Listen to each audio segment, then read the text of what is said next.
So the other day, I was scrolling through old anime memes. You know, the ones from 2013 that promised, nobody can watch this without crying.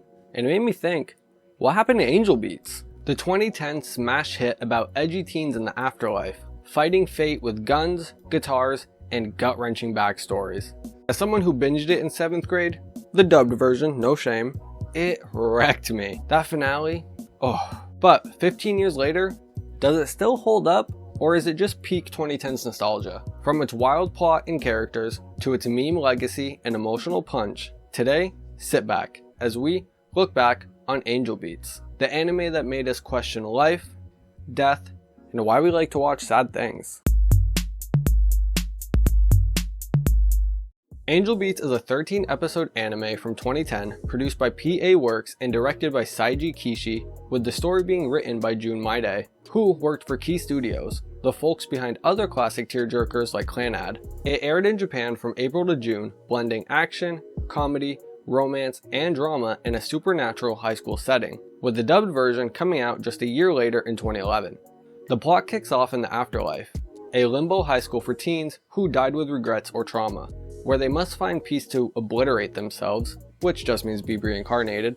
The main character, Yuzuru Otonashi, wakes up with amnesia and ends up meeting Yuripe Nakamura, the leader of the Shindai Sekkei Sensen, or SSS, also called the Afterlife Battlefront sometimes. This ragtag group of dead teens rebel against their unfair lives, refusing to obliterate by living normal school days. They fear reincarnation could trap them in worse fates, like becoming a bug or enduring some sort of endless suffering. Instead, they fight to take down God for cursing them with tragedy.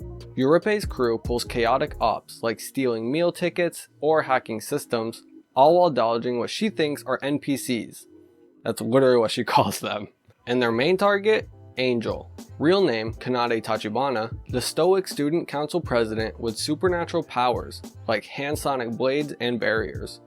The SSS sees her as God's agent, enforcing a normal life that leads to obliteration. Basically, she's the villain keeping them from eternal rebellion. But as Otonashi joins, initially skeptical thinking it's all a prank, he grapples with his own death. Regaining memories of a train crash that stole his dreams, he shifts from lost newcomer to empathetic leader, questioning if fighting fate is worth it or if peace means letting go. And we can't forget key SSS ally, Girls Dead Monster, an all-girl rock band that acts as their diversion squad. They perform high-energy concerts to distract NPCs and Angel during operations, like blasting crowds while the SSS raids for supplies. Songs like Crow Song and My Song hype the chaos, drawing from the band members' own regrets, like Iwasawa's abusive past fueling her music passion. Eventually, Iwasawa obliterates, finding fulfillment mid-performance, which is when hyper fangirl Yui takes over as vocalist and rhythm guitarist, keeping the distractions rocking. GDM's music has become so popular, it actually gained its own following in real life, with their most recent release dropping in 2021. A visual novel called Angel Beats First Beat was released in 2015 and expands into Iwasawa's and Yui's lives, and even though it was cancelled after one volume, fans still rave about the extra depth.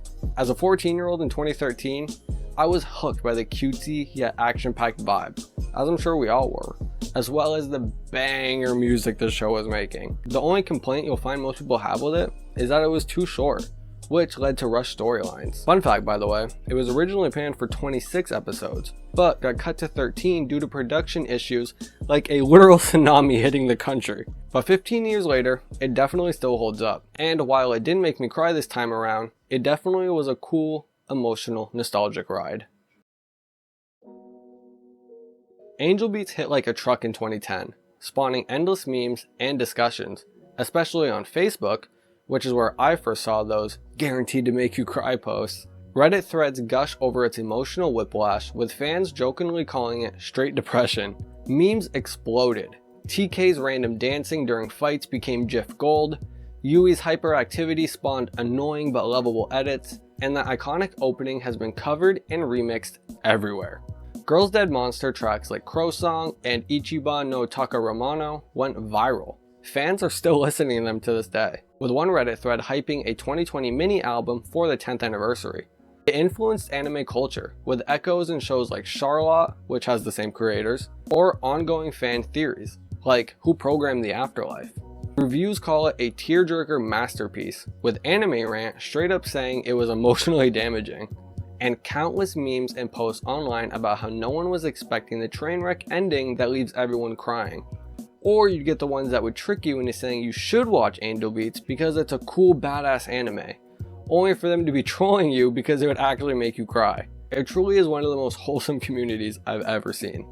And I hope one day, just one day, we will get more episodes. Looking back, Angel Beats was a 2010 innovator.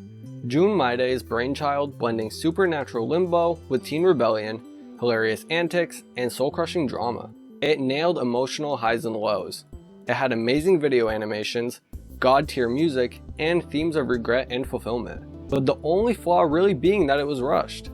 But honestly, that fleeting feel kinda amplified its impact. Fans craved more. And while there are lots of mini official spin-offs out there, none of them have ever been really picked up by the mainstream again, leaving Angel Beats to be left as a 2010s legend. A decade and a half later, it's a legacy tearjerker. Meme culture keeps it alive, influencing sad anime trends. And as a 7th grader in 2013, it captivated me with its demure, action-packed vibe. And I've always just been fascinated with that whole afterlife war in general, especially in anime. Shout out Bleach. If you like this video, make sure to leave a like, comment your favorite Angel Beats episode or what your experience was like watching it, and make sure to subscribe to stay notified for when we drop more nostalgic videos like this. I appreciate it so much. Thank you guys for pushing us over 1100 subs already, and as always, anything can be special, it's just how you look at it. Peace y'all.